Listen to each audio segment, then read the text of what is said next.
Hello, Harold. It's so great to be in conversation with you. Harold Becker from the Love Foundation, which originally was born from your company, your founding company, Internal Insights. And Harold, you have written numerous books, 5 books, I think, to date. I'm sure there are more on their way because you are an overflow of wisdom. 5 books about love, about looking within to find this core essence of who we are. And you guide people individually through their own journey of understanding who they are, what they're here for, and what life is all about. And through this, you have birthed, I suppose, and evolved into the Love Foundation, which is a global reach organization, which many people around the world tune into and come to find the true meaning of love.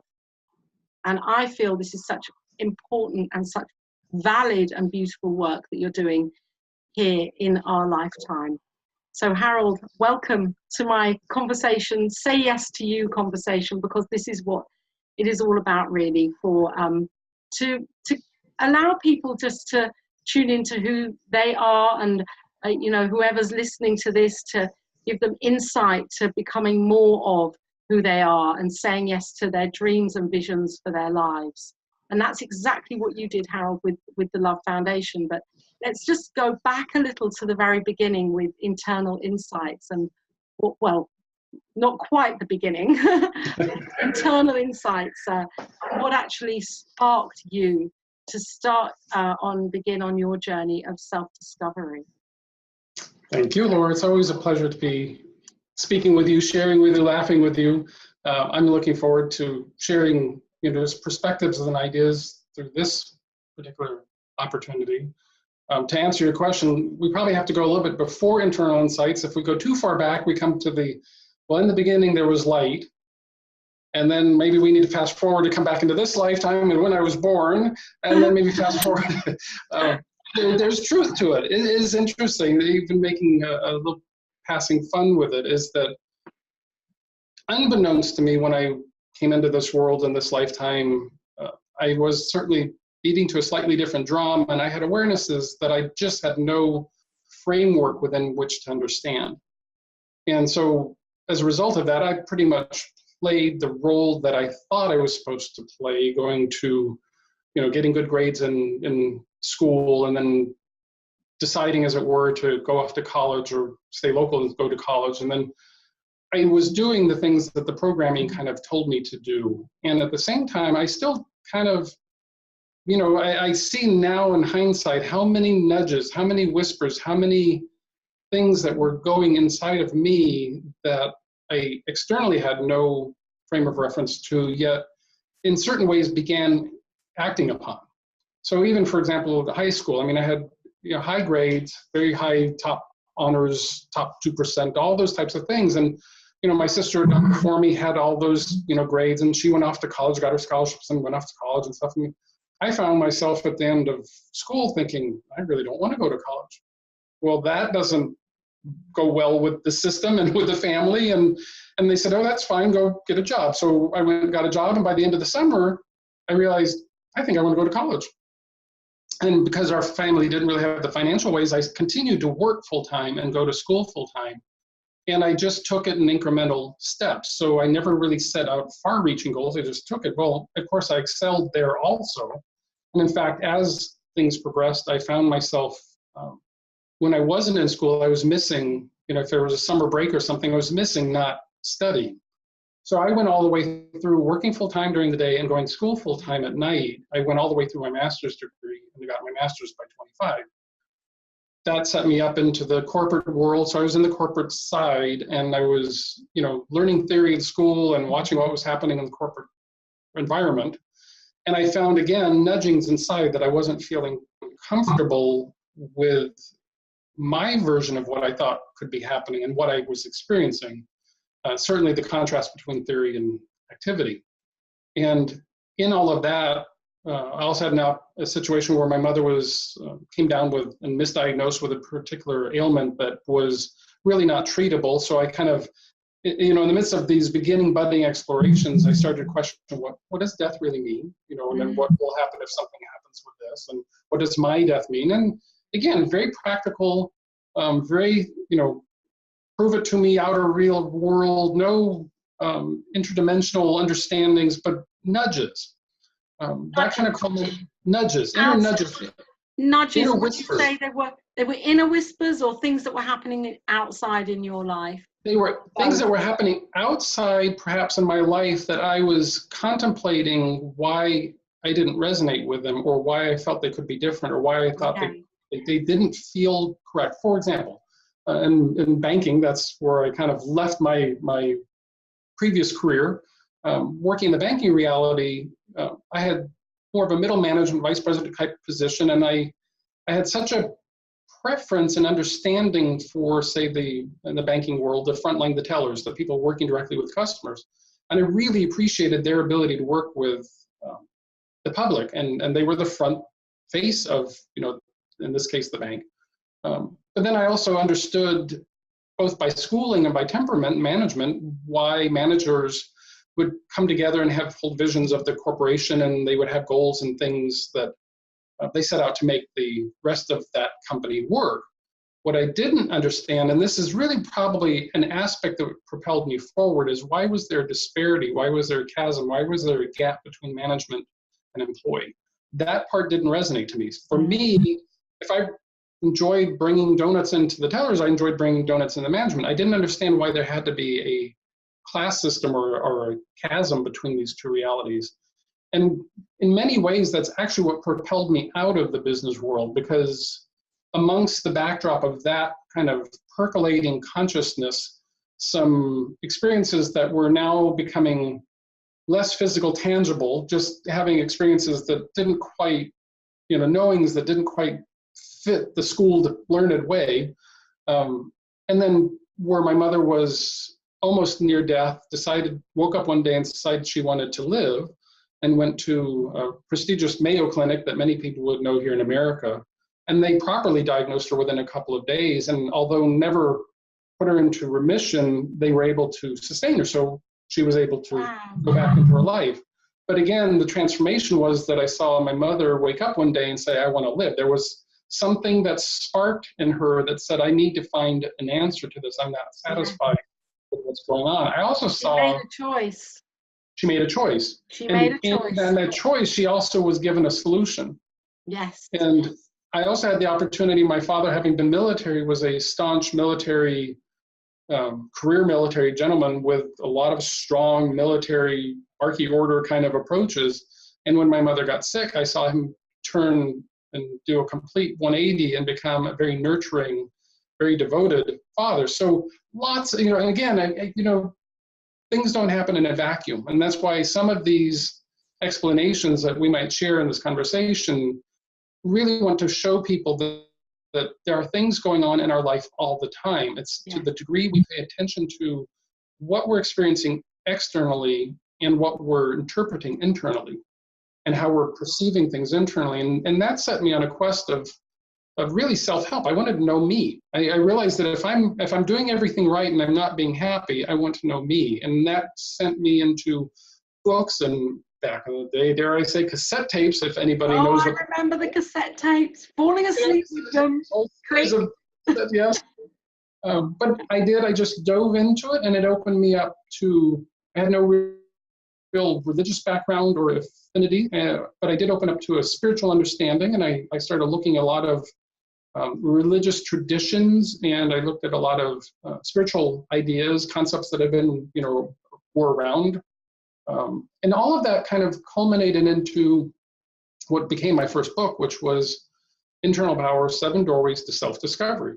I literally sat down one day and I said, I've looked at all these areas. What does this mean? So, looking at positive thinking, or plethora at the time, and we're talking about late 80s, early 90s, plethora of material on positive thinking.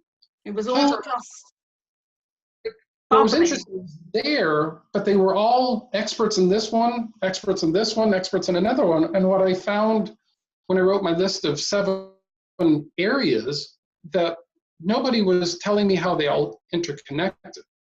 Like if you're a positive thinker, you're supposed to be a positive thinker. If you understood creativity, you just go out and create. If you're understanding your masculine, feminine energy, great, you know.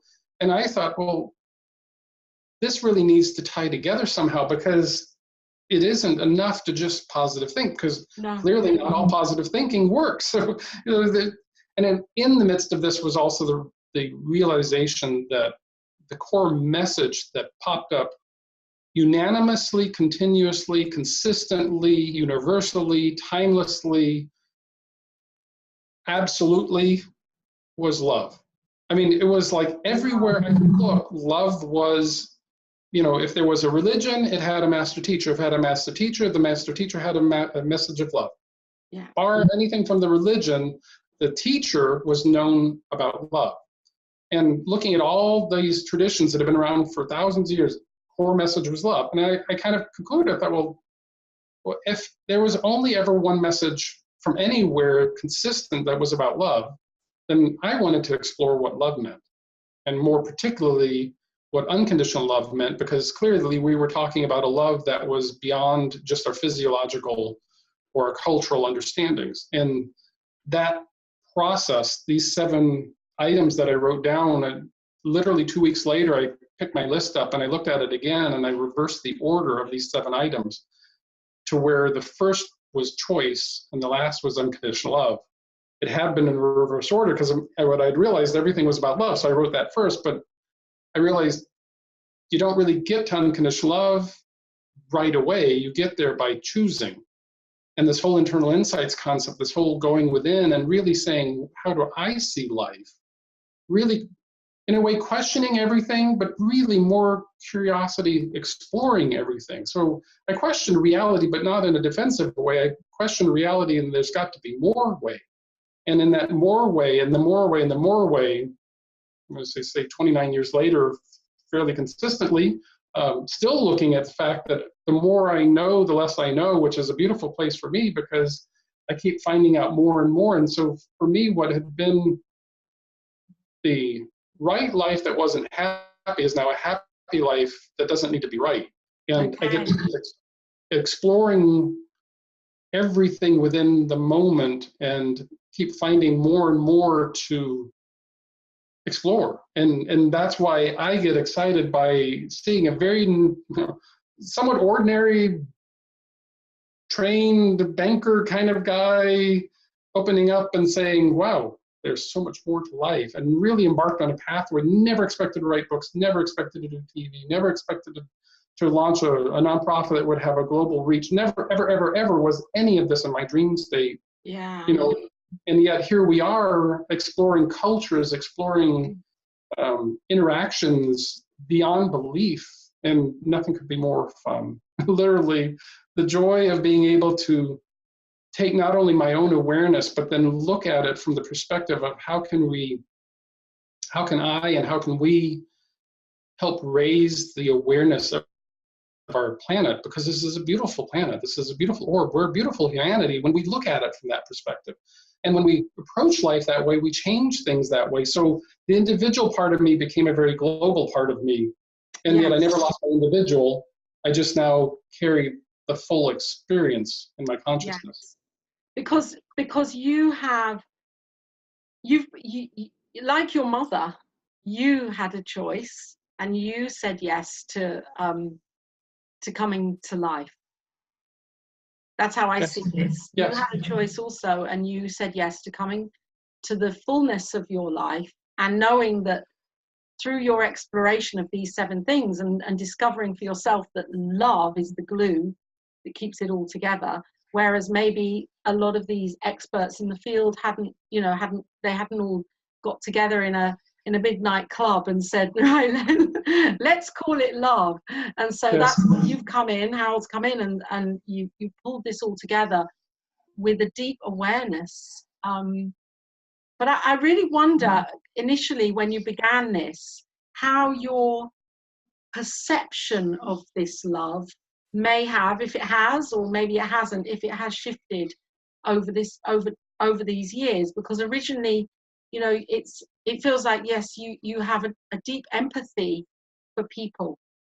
You're a very empathetic person, spirit, and you felt that in the world that you were in that matrix world, banking, and you could feel the disconnect between people, and yet you knew that wasn't the truth. And love is the thing that can heal and can bring people together.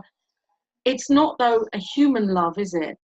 Right. But I wonder if originally you discovered that as a human love, and then have now managed and to know that, to realize that this love is unconditional and everywhere, and that we don't have to have hearts and flowers love for everybody in an emotional way, but to tap into that universal unconditional love.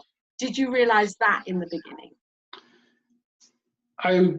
I now, again, in hindsight, certain things make a lot more sense to me. I can say within the last 6 months, my understanding of love and unconditional love has blossomed in quantum ways from all previous 3 decades leading up to it, where I've been more consciously focusing on it. So some of the irony is that many of the things that I wrote about and many of the things I shared in workshops, things that I was presenting in the 90s, still hold absolutely true today. My understanding of them, however accurate they were then, are even more unconditional and more infinite today than they were then.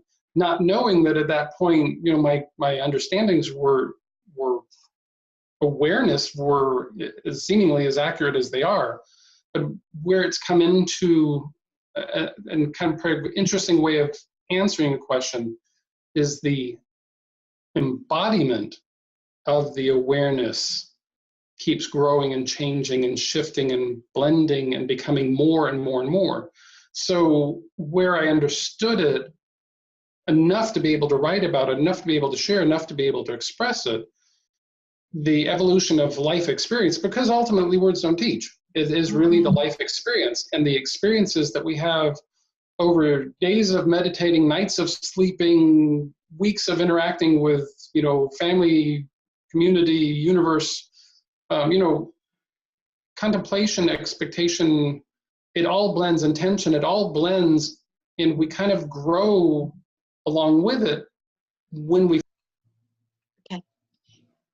So let me give maybe because I feel this is a unique perspective for me, is I've always felt from day one in the back of my mind, yes, anything I was doing needed to be practical, pragmatic, universal, applicable anywhere. And this is long before the Love Foundation went global. I just had this idea that I wanted my understandings to be reachable by anybody and translatable by anybody and universal. We all laugh, we all cry. I mean, there's got to be this core essence. So, you know, so many seeds were there. Let me share kind of a perspective, since you used the word empathetic, to show how my reality has evolved. When I was doing the schooling, the work, and living that program life, you know, something happened in reality, we send out sympathy cards. Sympathy is, you know, was a big buzzword and very prominent people. You have to have sympathy for, and that word just never really worked for me. And I didn't really have, again, frame of reference, didn't have an understanding, but now I can really say that I stopped using the word sympathy. I stopped buying sympathy cards, you know, if somebody was passed, because I didn't see the idea of death to be the way a lot of people saw it anyway. Yes. I saw more of a transition and not, so, you know, we lose the ability to connect with them physically, but we don't lose them because they're always with us in our heart and in our experiences.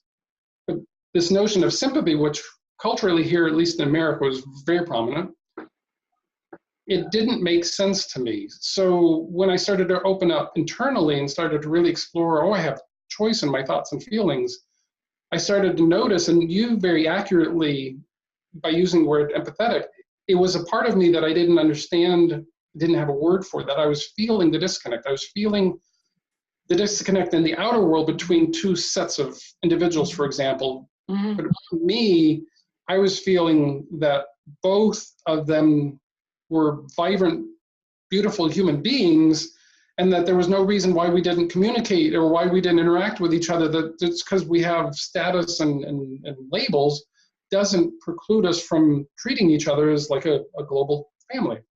So empathy became something that I started to realize I was very sensitive. And that started, once I was aware of that, I'm like, oh yeah, I've always been sensitive. So I feel things stronger than perhaps others. And the more I opened up, the stronger I started to feel things. And that didn't always feel good. But I did kind of tune into this empathetic, because that had a little bit of a spiritual buzzword, because if you're empathetic, then you're feeling energies, so you're feeling your way through, and you're feeling this connection to the animal kingdom, the plant kingdom, mineral kingdom, and feeling the connection to humanity. Well, not all of that felt that good, and I didn't feel that good. Let's fast forward it. Because with that responsibility as well. Yes, and part of that responsibility is, unbeknownst to me, is that when I would feel those feelings, I would often take those feelings on as my own. Absorb them. So I would often process or help people. I was always a helper. I always wanted to see people happy. I always wanted to leave them better than I found them. Well, that also meant that I would really dive into, quite spontaneously, intimately, into their life story. And all of a sudden, I'm living their life story with them, whether they really wanted to change or not. So empathy started to show a different side that wasn't necessarily an empowered side. Yeah. And as I morphed with this concept of love, unconditional love, what does this really mean, especially from a practical standpoint, it moved naturally into compassion. And that's where my understanding sits now. I focus less and almost no focus on the idea of sympathy, because the way I perceive sympathy, for example, is that sympathy is to, say, identify what we would perceive to be a problem, and then heap our problem, like we're feeling bad for that person, so now the person that's feeling bad, we're feeling bad with them. Yeah. We're just exasperating the bad feelings. Empathy is like, oh, you're feeling bad, I can help you. Well, now I've just kind of dove back into the same thing, but I'm actually coming from a standpoint, hopefully, of I'm going to hold the space of a little bit more aliveness, so that you don't have to stay in your bad feeling. Maybe you can come over and feel a little bit better, because I feel empathy. I feel where you're coming from. I've been there, done that, and I've overcome it. Come over this way. Compassion is, like, from my perspective, so much more unconditional and universal. Yeah. And as my consciousness is expanded, I look at compassion as that I love you so much that I'm absolutely here with you. I'm not going to lower my vibration from my state of happy and love. I'm going to maintain this space with such love that if you choose to grow into this space, I'm right here with you. So I'm essentially saying, you are not that bad feeling. You are not that down moment. Come realize that you're so much more than that. And for me, compassion is a way of saying that expansion. So that's what has evolved over these 3 decades of conscious practice, is using 3 common words, but see how each one builds up, and doesn't make any one of the words wrong. It's just that when you keep expanding, you come into more of like walking around with compassion. Compassion is not judgmental. Compassion says, I love you right where you're at, because I know you're more than where you think you are. I love that. I love that. And I love it because it almost, when you talked about sympathy, I just had this feeling of lack, of limit. Yes, very heavy. Sit down in a lower place, and then coming right up to compassion, it's limitless, and you're holding that space. It's unconditional, and it's you're holding, being able to come from that place of compassion is not saying that somebody is wrong, or that you can't necessarily help them through physically what they're going through or emotionally, but giving an example of how it could be for them by holding compassion. And reminding them of their own power, because that's, if anything, we lack that more on the planet, because we have been ingrained with this idea that we are not worthy individuals, and that is so far from the truth. The truth is we are dynamic, beautiful, magnificent beings. So if I can, and this is where this comes into living it. So we can use the word sympathy, and you accurately described how it makes you feel. Empathy makes you feel. compassion. Well, these are all great words. And this is kind of what you and I have explored a lot in the last few years in talking, is that the words are great. It's in the embodiment of it, feeling it, living it in its totality, so that wherever we are, there we are. And wherever we are, if we're coming from the highest vibration we're capable, and we're not saying that we need to always be there, because we aren't always going to be there, but we'll always have a place to go to. And when we go to that place and remind ourselves, oh, I can come from compassion, it instantly changes the entire vibrational dynamics and creates a whole new space of potential and opportunity. And it's not a word that I don't walk around saying, oh, I'm compassionate for you. It doesn't work that way. It's the feeling from the heart that says, I see you being so much more than you may see yourself at this moment, which means first and foremost, where does it have to come from? It has to come from that compassion for ourselves. And you're also then, it's also allowing people to look at themselves, to look at their lives and look and see how they can lift to, you know, to the highest of what they can be. Not just, you know, saying, well, you know, you're in this place and you're there and that's where you're going to stay. It's, you have an opportunity. Like you did, like your mother did, like we all do. We all have an opportunity in every moment to actually look within and say, is this the best that I can be right now for my life? Because we have to have, in a way, we have to know what we're capable of. And I would say that is in essence why I wrote even the first book, because I was looking at everything, all these concepts, and I was thinking, oh my gosh, if I would have been given this opportunity in instruction, this education from birth, my life would be radically different. I had to find it at a time when there were resources out there, but I had to cull it together. And my real reason for writing the book was I felt like there was no guide map for me, and I was tapping into something that I perceived was at least something that could be helpful to make somebody else's journey faster and easier, and pulling these things together. And that has been the way I've approached this all along, is that so much of what I've chosen to share in writings and through the Love Foundation and various things that we do is literally because there was no model for this. No one showed me that I was magnificent. Quite the contrary.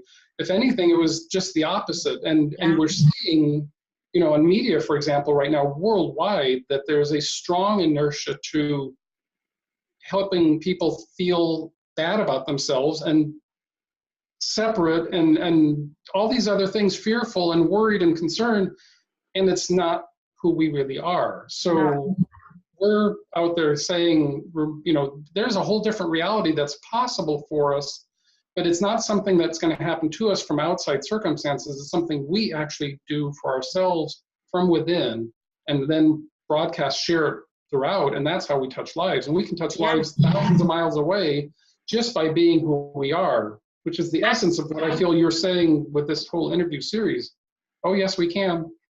Oh, yes, we can. And it's not a quick fix. That's the other thing I always remind myself and others, that it's not something that is just, oh, right now I'm on a spiritual, embarking my own spiritual journey, and it's going to be over and done in 10 minutes time, and I'll have worked it all out. And it really isn't that whatsoever, is it? Because now I would have said when I wrote my first book, that's what I actually would have thought, that it was going to be really fast. I will tell you that all these years later, and it surprises me that you know, more didn't just come in, and at the same time, it's so subtle and consistent that joy keeps expanding. So the joy of exploration overtakes the desire for an end goal. And then you start to embody it, and you're just happy embodying it, and it's no longer trying to get somewhere, it's being where you're at. Yes, and enjoying the process of it unraveling in the moment, because that's where the surprises happen. Yes.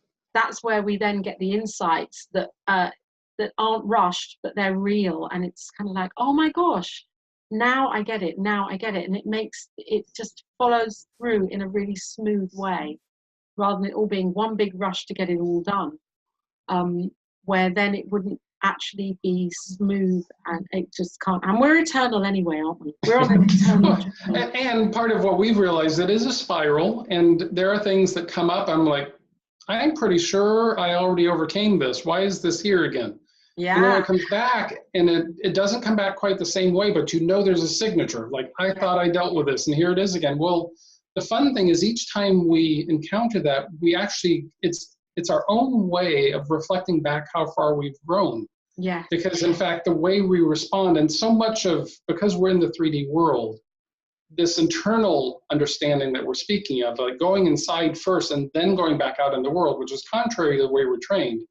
We're trained to be reactive to everything. We're trained to believe everything outside ourselves. We then internalize it, push it back out. And all we've done is maintain the outer reality. We're talking about going in, finding our own truth, our own perspective, our own understanding, coming from our own authentic place, and then broadcasting out. And what happens, and clearly, and you know, I know this from our conversations, is we become less and less reactionary to the events around us and more proactive in how we address it. So we less react over time in lessening, you know, amounts to things that are happening, and we become more engaged with how can I assist this to get better, rather than, oh my God, this is going to crush me. It's like, no, it's like, I'm not concerned about the world. The world that everybody's afraid of, I don't see. I know it's there, but I actually see a thriving, beautiful earth, a thriving, beautiful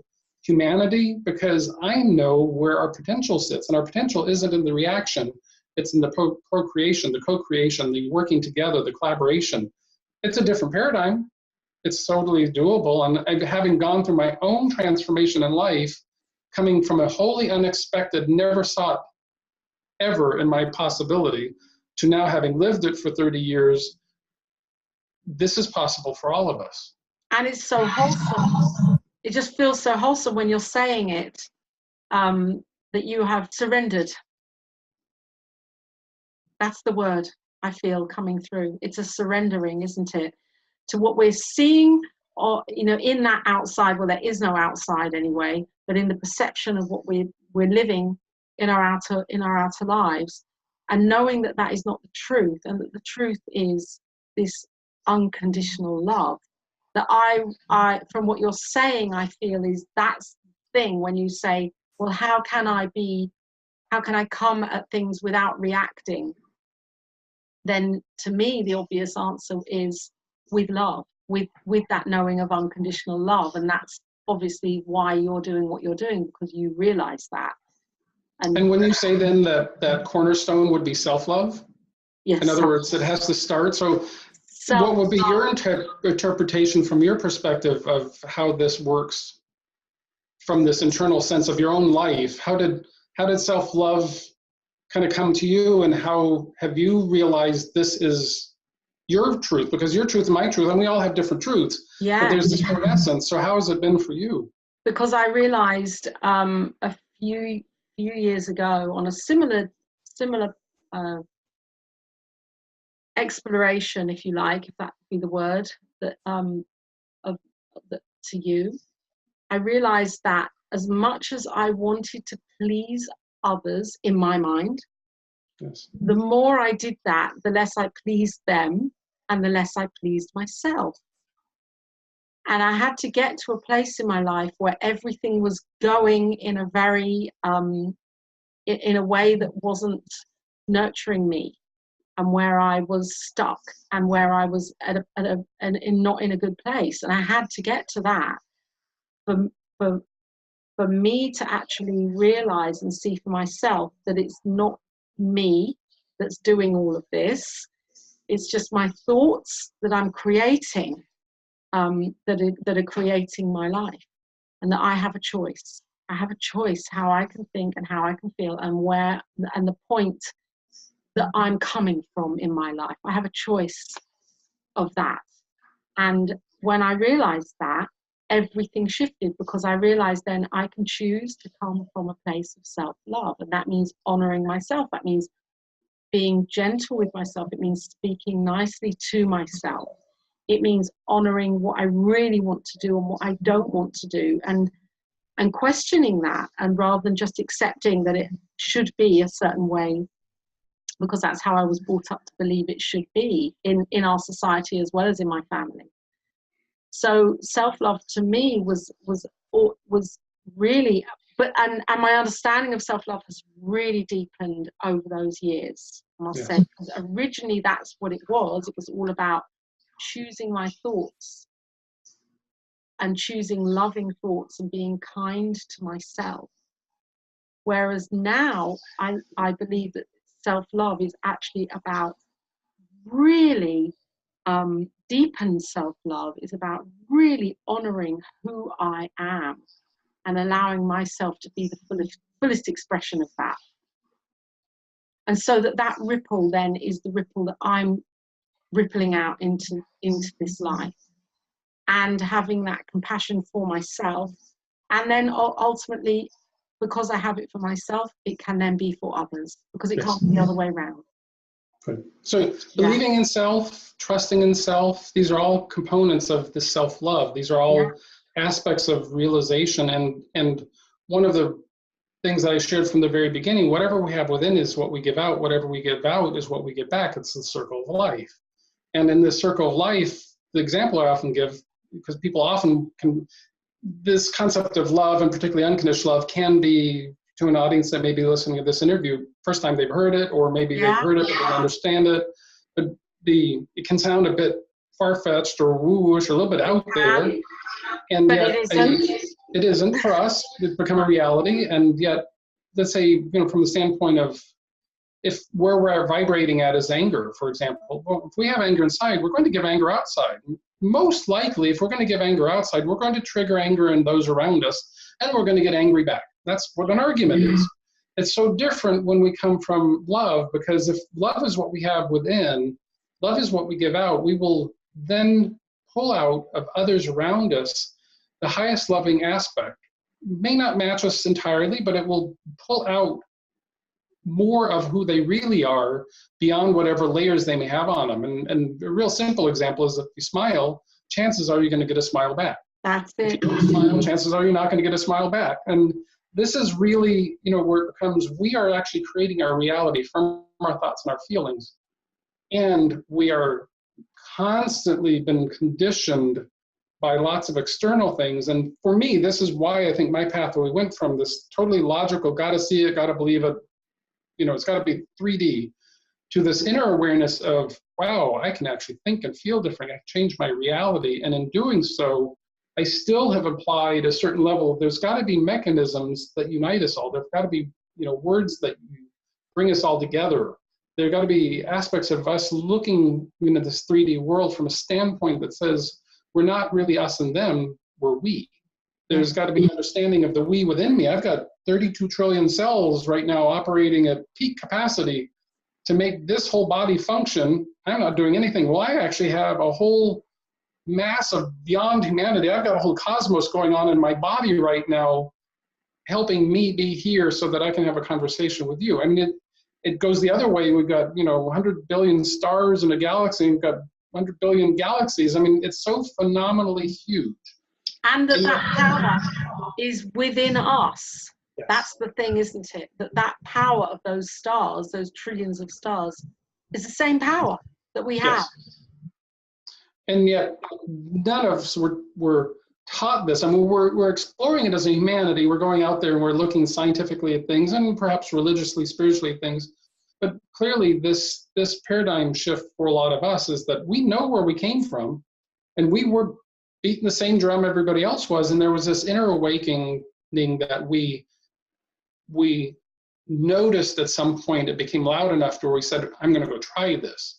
And I think why we are sharing these types of things in an interview or a conversation like this is really to say, if you're having those inner nudges, explore them. You just don't know where they will lead, but if you don't take them, you'll never know.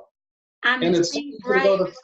You will be brave. Well, be courageous. Believe in yourself. I mean, on some level, I can say in hindsight, I had to believe in myself enough to take for me, there were some personality choices that I made that were quite radical to my personality. Like walking away from a 10-year career, literally overnight, cold turkey, just walking away from it because it had become so uncomfortable that I just needed to find a bit of me. And in that process of beginning to find a bit of me, fast forward, 19 years of the Love Foundation as a nonprofit, 29 years of doing this and doing things and interacting with people that I could not have fathomed to have done. I would have probably still be a vice president of the bank somewhere if I had not made this leap of faith in myself. So before we talk about the Love Foundation, because that's what I'd really, really want to, to understand more from you, I'd just like to really focus on this part, because I feel this is an integral part for many, many Yes. people, as it was for me. Walking away from something that we have created as our everyday scenario, whether it's work, whether it's a relationship, whether it's a country, whatever it is, but something that we know doesn't feel right, just doesn't feel, it feels like we've come to the end of it and it's not serving anymore for whatever reason. And that's not about whether it's however financially viable it is, or it just, if we're in that place in our lives, like you were at the bank, like I have been in my life, where that bigger part of me, that highest part of me, is really telling me, and told you, and you listened, those nudges that you called your nudges, and you walked away. It takes courage to do that, especially when it's a leap into what we can't see, but what we can feel will be a better decision and a better life for us, but we can't see the outcome. And for many people, that just right there in that place, I feel, is not talked about often, because Yes. yeah, Right at the threshold. it's a threshold, and it's a leap, and it's kind of like, do I leap or do I just stay? Or I should be doing this because I've got all of these responsibilities, and I'll let all these people down, but there is a part of you that just feels, I can't do that anymore. I can't be that person anymore. Something has shifted in me, and you have to take the leap. And I'm really not suggesting to anybody to go and, just leave a relationship or leave their job or anything like that whatsoever. But I'm just wanting to get your understanding of being in that place, because I know how it felt like, and still feels like for me every day, when I feel, oh my gosh, I feel nervous being here, but yet I know it's where I need to be able to create what I'm creating in my life. It takes bravery, doesn't it? It takes courage. It does, and oddly enough, we're creating every moment. So we are literally every moment sitting on that same threshold. The opportunity is always there. And one of the things I will say, I've looked at my life, and I've often said to people, the way I've operated my life over the last 30 years is not for the faint of heart. And again, you would not ever expect me to have done this if you would have known me back in the day, because this was not my character. This was not necessarily my nature to take this type of a choice and explore something so far beyond. I was, following a very straight and narrow path. There is no judgment when you're standing at the threshold, whether you make that choice or not. And that is born of years of experience, because I think in the past, because I did make some of these bold moves in my life, then I looked at everybody else and said, well, why aren't you making the bold move? Well, you make the bold move when you're ready for it. And it is better it's kind of like the acorn from the oak tree. There's the right moment for that acorn to pop open and become the sprout of an oak tree. If you do it too soon, it's not ready. And if you pass that particular moment, you're probably not going to create that oak tree. There are going to be more acorns. And that's, the metaphor is that we're all multiple acorns. So opportunities always exist, always. In every moment do opportunities exist. The bigger ones, the ones that kind of cumulative, that individuals like us have experienced, where there's something rather radical about kind of wanting to in a way disconnect from the paradigms that don't seem to serve us en masse, like our family paradigms, our community paradigms, our nation paradigms. When we go there, now we're going to spaces where we're kind of saying, there's got to be a better way for us to understand life, the universe, and everything. And in that sense, individuals like us have embarked on that study, that exploration, that research, and we're kind of bringing back the findings to say, look, this isn't the only path. There are other pathways, and there's alignments that can make life so much more easier and so much more joyful. if there's anything that individuals like us can say to somebody who is at a similar threshold point, yes, please. Absolutely do it, because I can't imagine, I've tried at times in my mind after all these years to pull the thread, for example, of the Love Foundation out of society, out of the experience, and the numbers, the thousands, and perhaps millions that we've touched. Where the Love Foundation we know has touched millions. But say just my ability to have interacted with thousands of people over the last 19 years just with the Love Foundation, if I'd not chosen to do that, that reality wouldn't exist. And I can't imagine my life without that reality existing, and all the people that I've been fortunate to interact with and all the opportunities and expansion. So if you know a safe path, you can pretty much assume that your safe path is going to continue on. But if you're standing at the threshold of a new, fresh opportunity, you might realize that you've been an excellent lawyer, but you really want to be a carpenter. Or you might be an excellent carpenter and you say, well, I really want to go back to school, become a lawyer. Do it. Yeah. Because if you have that level of calling, there is life in that calling. And I think, for individuals like us, again, we're talking from that to this audience, is that we have done a lot of the right things for what appeared to be the right reasons, but we weren't necessarily happy. When we started to realize happiness was an option and actually a choice, then we started to explore things that brought us more joy and more happiness. And therefore, we are, dare I say, better public citizens. We're better family members. We're better. We're more compassionate, kind, caring from a whole different level. We're making different impacts in our family and our communities. Not always understood based on the old paradigms, but we're still making our way of living is acknowledging kindness and striving to be kind in every ability. That's a very different paradigm than being at war with everybody and being upset with everybody, blaming everybody. That's just not even in my consciousness. I can't imagine, but it was a part of me at one point. It's what I was taught to believe was true. And when I found this inner awareness, I was like, oh, that's not the only way. And I think that's what's so fascinating, is that this coexists right alongside us at every moment. Yeah. We have to be open to it and aware and choose it. It's not going to come to us. We have to choose it, and then we have to explore it. And, again, dare we say, not every step of the path has been that easy, because we come to depths of ourselves that we realize that we need to let go of, and we need to make choices that are better for us. And some of that can be scary, and some of it can be chaotic. And if I would have, I think in my short term, when I made this radical decision in 1990 to walk away from everything, I kind of thought within a year I'd be on about a new version of the adventure, and but that just didn't happen, because it just blew wide open and went in wholly different directions than I ever anticipated it. But I think to calm my mind out, I just saw, oh, I'm going to do this, and within a year I'll be back into the safe zone. It just never materialized for me. No. And it's almost like when we make that decision, then we open up to, like, and from what you're saying about your whole experience of this, is that you really surrendered and just allowed the whole thing to open up to be what it had to be. And that's what I love about the Love Foundation. And I know in conversations that we've had before, your intention is so high with what you're doing, is set so high. I just love this. And I love what you said to me once before when we talked, that you allow the whole thing, you allow the Love Foundation to unravel. You're not putting a boundary or a limit on how you, in your human mind, think it should be.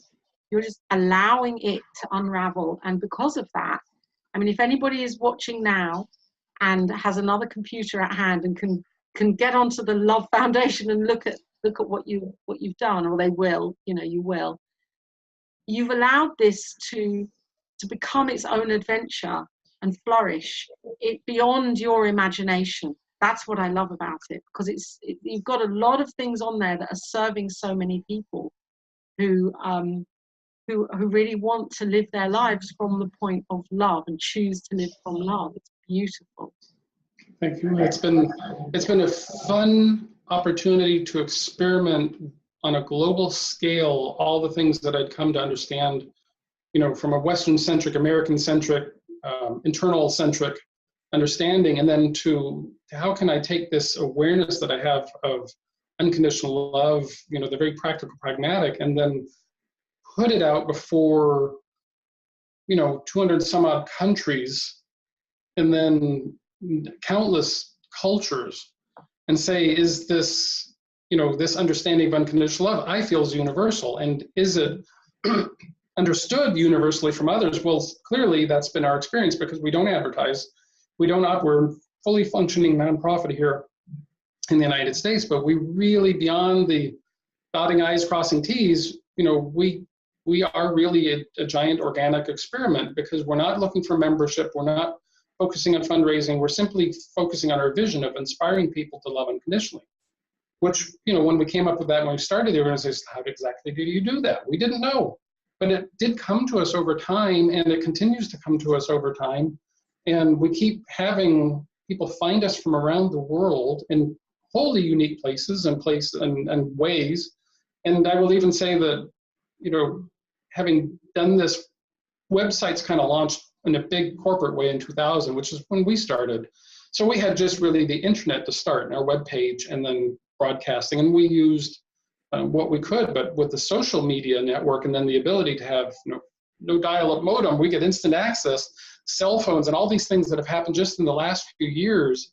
It's phenomenal to see how we reach people worldwide, and how people can find us worldwide 24/7.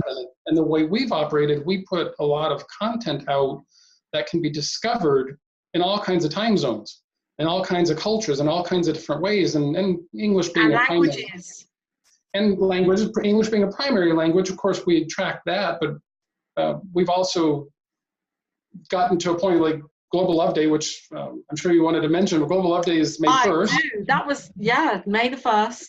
Well, actually, I will give you a fast forward, because we're talking about languages at the moment. We got 2 new languages for our flyer, which our flyer is the explanation of what Global Love Day means to us. And we just added 2 new languages, Igbo from Nigeria and Hebrew.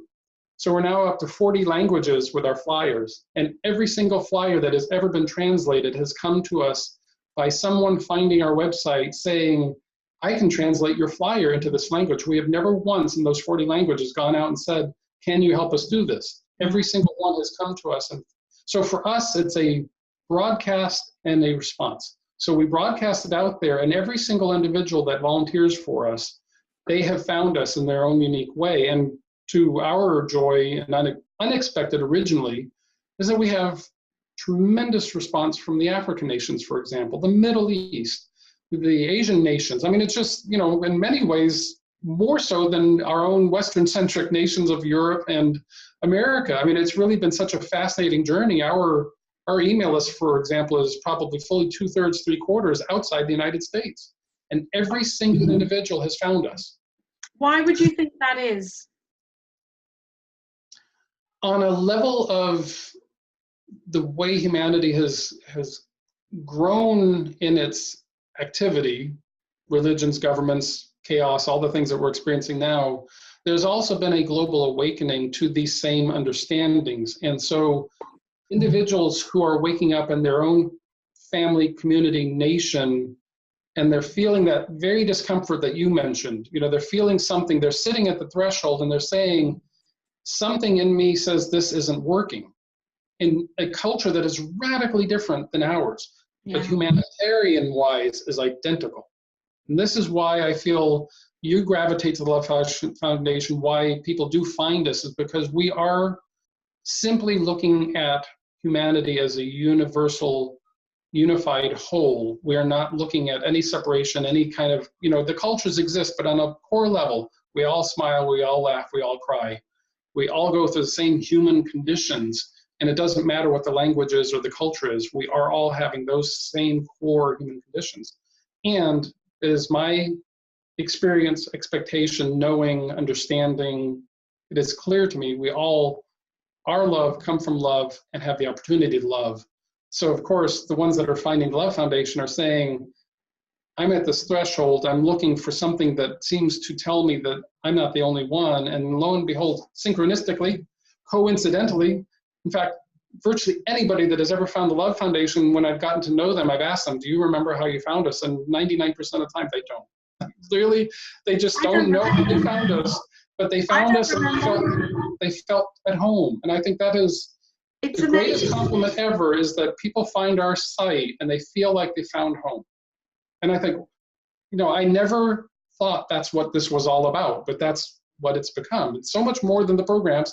It's that they feel like we speak a language that makes sense to them in a way that, in contrast to the way humanity has become, we, in our own quiet way, give a sense of knowing and hope that there's a different world, and we're the ones here to create it. It's not going to come to us. We have to be the ones that make the changes. And that's so true what you've just said about, I was jumping up here because when you said about most people don't remember how they found you, and I was, as you were saying that, I was actually thinking to myself, before you said that, I was thinking, how did I find the Love Foundation? I can't remember.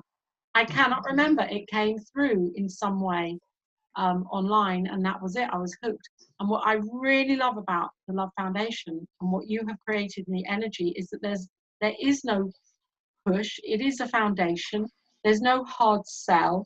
It's not telling people that they have to change something dramatically in their lives for them to have a good life. You're simply allowing people to tune into their knowing of the energy of love, and for that to be even greater and more present in their lives, to be able to experience a better experience in life. And it's way beyond many life coaching programs and mentors that try and pigeonhole us into what we should be doing to have a better life. And this isn't about that at all. It's about how we can be to have a better life. It's perfectly explained. We don't, like I said, we don't have membership, but we also don't have 7 steps to love. We don't sit there and say, this is what love. In fact, my definition for unconditional love is an unlimited way of being. And I address it in the books, and I have this understanding on the website. And that's not a conventional definition for unconditional love, but it really is the quintessent essence of the idea of unconditional love. Is if we stand in every moment on that threshold with all possibilities, we are closer to love at that moment than anything else we can conceive of. And it is not my ability, responsibility, or desire to define unconditional love beyond that for anybody else, because people are always going to come from their own personal life filter. And unconditional love, in its uniqueness, is that it's going to have its own definition personally for each person. Mm-hmm. And it is a definition that will evolve and expand from my experience, because we will move more and more out of the physiological, old ways of interpreting love, which is kind of cast off phrase these days. I love my car, I love my house, I love my wife, but nobody really stops long enough and says, where's the meaning in this? And unconditional, being unconditional in nature, just out of the pure essence, means you're not going to have any judgment if you're really going to apply that definition, that understanding to its nth degree, which means you're not polarized, you're not doing, and then all of a sudden it almost feels like a vast nothingness because I'm not interacting with anything. So it can be like, well, that's just, that's avoidance. Well, no, actually it's not, because when you go to that level of casting off all the duality and polarity, you snap into the oneness of connectedness and compassion. So I can't do anything other than say words at this point, because only life experience will help a person realize what unconditional love means to them. So the Love Foundation doesn't try to define it beyond inspiring people to love unconditionally. It doesn't try to define how it should look or what it should state. It says, let's look at it from a completely different perspective than we've ever looked at it. And then let's apply it in our individual life, day by day, moment by moment, and let's see where it takes us. That's what I did. And the Love Foundation is an extension of that same left brain reasoning. There's reason to this. There's a reason behind all this. Well, there really is and there isn't, because it's designed more to share the joy of life, which is always sitting within us as a potential. And when we focus too much on the outer and we focus too much on our past, we focus too much on worries of the future, and we're not present in the moment, we disconnect ourselves from the very essence of who we are. And the whole goal is to bring ourselves back together. And that's why we actually launched Global Love Day the first year in 2004, was because it was designed as love begins with me and a celebration of our humanity. And we said, we know for us, love is every day. We also looked at humanity and said for then 6.5 billion people, believe it or not, just 10 years ago. Yeah. 10 years ago. It was, just an externalized day, but we really didn't celebrate. We don't celebrate one universal holiday. And we didn't intend it specifically as a holiday, but the idea was, let's just pick a day and let's just all for this day think about love during the day. Don't have to do anything beyond that. Don't even have to do that. But if you want to think about love, and what has come out of Global Love Day every year now for 16 years is just a realization that humanity really does crave a recognition of itself en masse, because we are really one humanity, then broken down to a lot of beautiful kaleidoscope colors, versus being in our little realities and we only see the nature of what's immediately in front of us. We tend to forget the forest from the trees. We forget to see that big picture. So we go big so that people can have individualized experiences, so that they can be connected to the big. And it's from that perspective it all changes. So are you, in effect, just a bit of an echo there, are you in effect, in your mind, do you keep that, hold that image of where you were, where you worked as a banker, and you could see the polarity of the managers and who you had deep compassion for, and the people at the desks who you have deep compassion for? Would you, in your mind, love it that both of these populations of people are reaching out to and looking at Global Love Day and saying to themselves, how can I be more of love in my life? How can I show myself more love and send that ripple out, be that ripple for my life and for others? The goal is the universal, yes, absolutely. And as a side note, and something you and I have talked about also in the past, because we've shared Global Love Day on your radio show. And Global Love Day is really just broadcasting. Let's pick a day. Let's just try. Let's play with this unconditional love for the day, wherever we are. And we've had people, we've been connected with people in 165 countries. So we know on some level, there are people that are aware of Global Love Day pretty much everywhere on the planet on some level. Now, how many participate changes every year, sometimes big events, sometimes small events, but there are numerous events. And it's also got more social media, we have more tweets and more posts and stuff. So it's evolved. But one of the things we started in 2004 to somewhat address exactly what you're saying is that we went out and started getting proclamations from mayors, councils, and governors in the United States and beyond. So it was just a side event, something that I undertook, was an idea that came up with us, and we just said, well, let's try this. And typically you're in America, and I'm sure, I know you have proclamations, because I'll come to that, why I know you have them. But a proclamation is just a ceremonial document that, a council or mayor or governor will sign. They're just pieces of paper, usually quite pretty pieces of paper. But we have the 6 tenets of what Global Love Day stands for, and we just put it out there. Normally it would be a local mayor as a nonprofit, maybe the state governor. And I just immediately looked at it global. So we went out global. We went all over across the United States, Canada, and major cities elsewhere. And in that first year, we ended up with 12 proclamations. The first one was Salt Lake City, Utah, not even from our own mayor. Did eventually get one from our mayor in Tampa at the time. So it was our way of saying, here's this general idea of Global Love Day. And where even back then, there was a pretty strong, push-pull against politicians, governments, and it's certainly amplified now, right now, everywhere. Everybody's kind of, well, they're just human beings playing out their level of understanding and service. So why wouldn't I introduce this to them? Yeah. And what's been very interesting is the fast forward 16 years later, we have 677 proclamations. We have over 225 major cities. We have this year 8 governors, which is the most governors in one year, and they're repeating. So every year we have to invite them again. So they come and go. We had out of 52 new proclamations this year, we had more than 20 new cities, brand new, first time ever in 16 years. And this year, we also noticed that those cities wanted to be on the list. There were ones that came back, I want to be on this list. I want to, in other words, something that we have broadcast every year in a side note to Global Love Day to an area that would typically be considered very polarized, very duality. We've said here, what about this? What about this? What about this? What about this idea? What about this idea? What about coming together? And how do we know what those seeds are planting? And within those governments where those collective civil organizations, and we'll have to, and this is something that you're not aware of yet, Glastonbury was the first UK city to issue a proclamation back in 2015. So on Global Love Day, while you were out sailing the high seas, I get word from our UK, we have a UK coordinator. We also have a board member in the UK. So we have lots of connections with your beautiful country, nation. We got a word from somebody that a friend of somebody had told her that there was an event in Glastonbury in the town square with Global Love Day. They actually read the proclamation this year.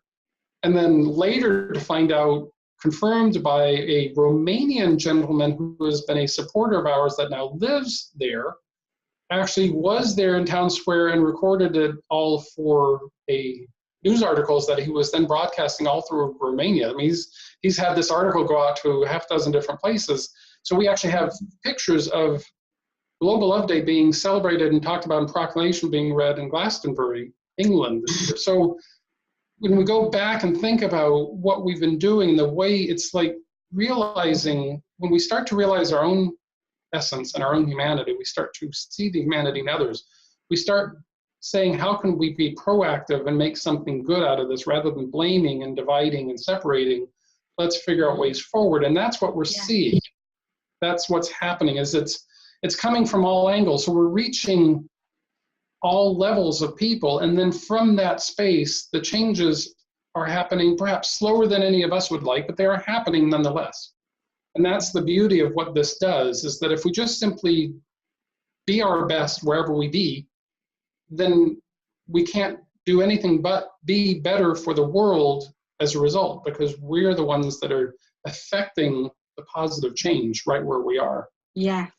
And I love that. That kind of really, that plainly says it, you know, for anyone that might be listening that is thinking, well, how do I do this? I want to bring more love. I want to be more love, and I want to bring more of that love into my life. And yet I don't know where to begin. You know, how can I just smile and be love and everything be great? When we know the difference, we know that when we, you know, it's not just smiling. That is actually a huge thing to have that that state of mind and state of heart 24 hours a day, every day of our lives. It takes work and it takes awareness, doesn't it, to be in that place. And then we know the ripple of that goes out and of course comes back, because we are living in a circular energy. It circularly revolves. So we know what we give out comes back in every way. So on a practical level, for somebody that maybe was the younger you, if they're listening now, you know, that person that is on the threshold that doesn't quite believe maybe in their heart that it could be different, that their life could be different, would you have something to say to that person now, to taking a leap in their hearts of embracing love? What would that be for them? What would you say?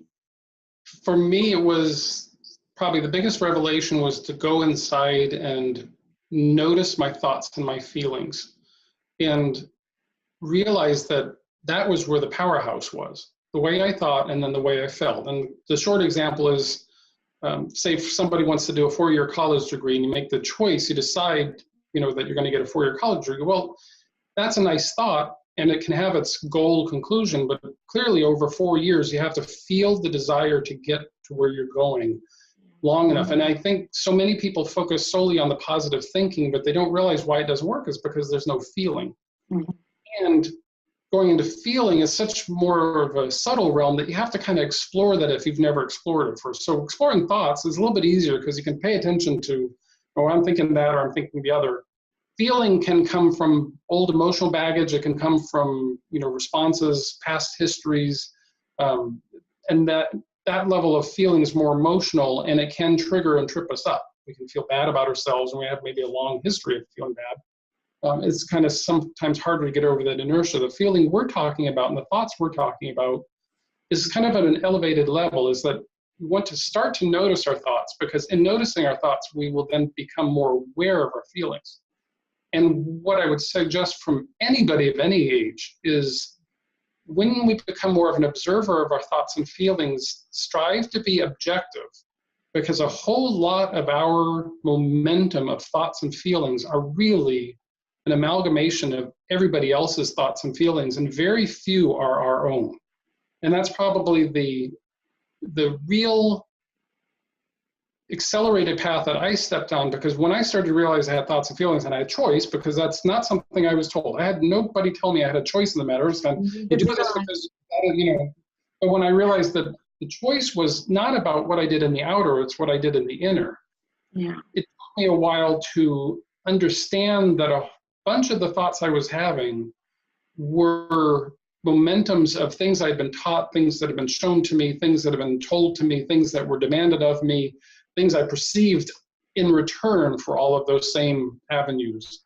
And when I got clearer and I said, well, wait a minute, if I really have choice, what do I want to think? And how do I want to perceive the world? That is where the empowerment landed, because now I realize, well, okay, that doesn't work for me anymore. That's great that that person sees life that way, but that's not really how I choose to see life. Mm-hmm. And this isn't a Pollyanna, bliss, ninny, nirvana kind of, this is a very practical sorting out, is this what I believe, or is this what I was told to believe? And it's quite freeing when you start to realize that I can look at life differently. So even as I've made multiple choices over the years, and some of those choices might land in other piles that seem more advanced or more conscious, I'm not even a follower of that, because to me, I'm not making the choice to be in a different crowd of a different thought form. I'm making the choice singularly and solely for me. It can sound very selfish, but it's actually very selfless, because what has happened by making choices for me and realizing I can love me and I can accept me, I can explore me, I can trust me, I can believe in me, I can know that I have this power and potential vibrating in me all the time, that I can do things that seem impossible. Quite honestly, the Love Foundation, when it first came, they seemed quite impossible. And what happened isn't quite what I thought would happen, but what has happened is so much more than I thought could have ever happened. And the experience of it, again, beyond all the words, is far beyond anything I could have imagined. And it is an ongoing daily exploration. So even year on year for Global Update, for example, after we conclude a Global Update, I will stop to myself first and say, okay, are we done? Because at some point, any of our projects and our ideas, goals, dreams, they're not in perpetuity. So I will actually question, do we feel complete this year? Did we reach whatever conclusion we reached? And, several days went by, and of course I'm already signing my emails, 2020, Global Update 20. Apparently we're going to do it in 2020. And now I'll ask everybody and I'll say, how do you feel? And we know at some point, well, we've actually realized even for Global Update, it's hit a milestone where it has become its own entity, which is exactly what we wanted it to do when we set out. We tied it to the Love Foundation so people understood who and what was behind it, so they could understand the philosophy, the idea, the vision, the mission. And yet beyond that, the goal was for Global Update to just become its own entity. And that is more and more what's happening. People are recognizing it more and more as something that they don't even realize is coming from the Love Foundation. They say, oh, this is a really cool idea. And we're seeing advertising. And the advertising is picking up exactly on the vision that we intended. They're not talking about this as another Valentine's Day. They clearly understand that this is something about celebrating our humanity. So it's really cool when you see something that we've birthed to go there. But it all came out of this sifting process of my own thoughts and feelings. And I had to, even from my experience back when I was doing the business world, I did a lot of volunteering for large nonprofit organizations. And I saw a lot of great things and I saw a lot of not great things. So when we launched in 2000, I was very clear by then that this was going to be a different kind of organization for a lot of reasons, because of, not the least of which, we're more conceptual consciousness of changing than we are feeding and clothing people. And yet we also have used it as a organic, fluid, flexible experiment to see how we can deliver what we're doing differently than a way it's been done in the past. And then deliver an awareness and then opportunities, activities for people to participate that is far more universal and really asks nothing of them other than to be themselves. So this sifting, sorting process is an ongoing thing, but because I understood that I could go within, it became the foundation of how to move forward and think my own and share from that perspective. So it's deeply rooted in your own knowing of who you are, and that's being expressed and created through the Love Foundation. You're allowing it to just evolve and we're also allowing it to grow and change. In other words, this is one of the patterns. Again, Western-centric Americans, we like our patterns, we like our goals, we like our definitive parameters.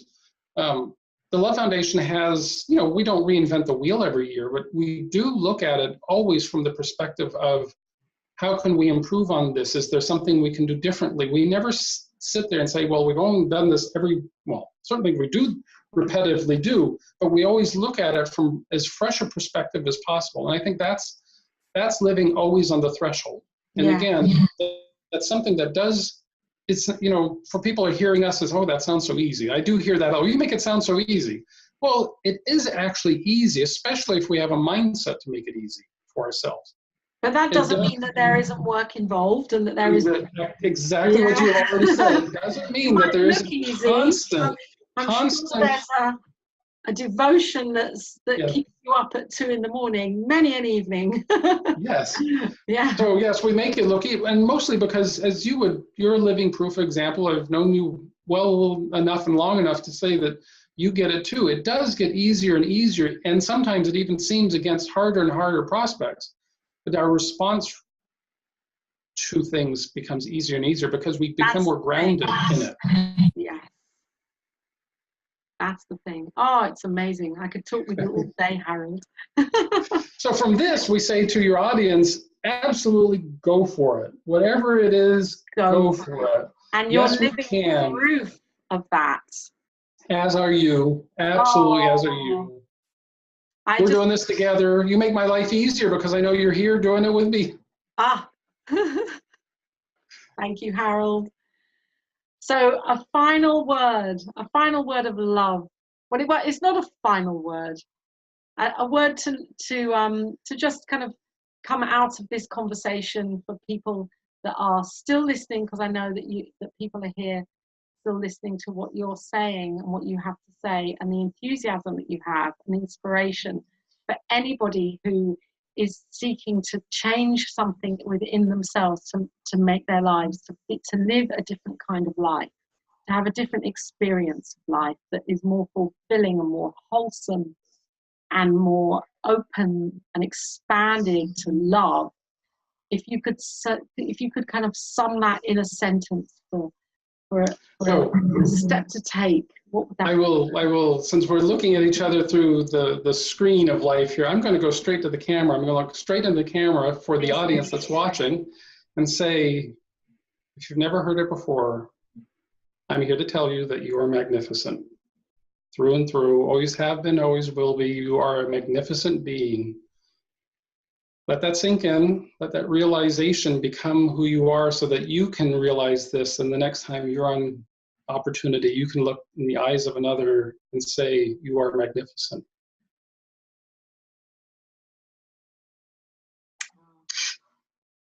Wonderful. Such true words, Harold. And I'd like to add to that you are magnificent, and you are such an inspiration for me.